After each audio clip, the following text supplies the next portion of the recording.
د ریاست الوزرا اداري مرستیال مولوي عبدالسلام حنفي په مشرۍ د کډوالو ستونزو ته د رسېدنې عالي کمېسیون غړو او مسؤلینو غونډه کې د ګاونډیو هېوادونو څخه غوښتل سوي چې د افغان کډوالو جبري ایستل، ودروي او د بېرته راستنولو لپاره یو ګډ میکانېزم رامنځته کړي. دغه راز له نړیوالو بنسټونو غوښتل سوي چې د کډوالو د حقونو ساتنې ته ځانګړې پاملرنه وکړي.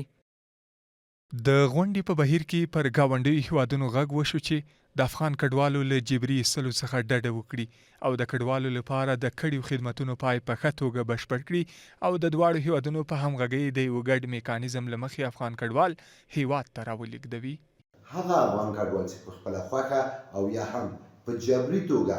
افغانستان ته استول کېږي د دوی ستونزې په افغانستان کې هوارې کړي او دوی ته لکه خوراکي توکي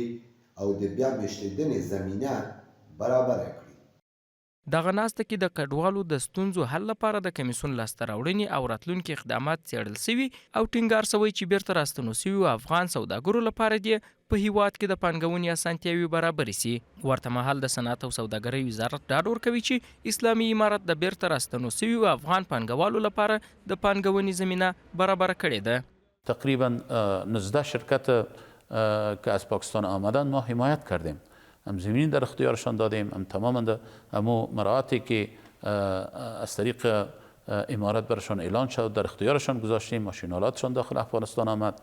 از این جمله الحمدلله تقریبا 10 شرکت بالاتر از 10 شرکت است که ما برشان زمین همچنان سپاریدیم. امارت اسلامی افغانستان می تواند با تدوین چارچوب‌های حقوقی، ایجاد سیاست‌های حمایتی و تشویقی و تقویت همکاری‌های بین‌المللی و منطقه‌ای هم شرایط بهتر برای مهاجران افغان فراهم کند و هم بستر مناسبی برای سرمایه‌گذاری افغان‌های بازگشته ایجاد نماید.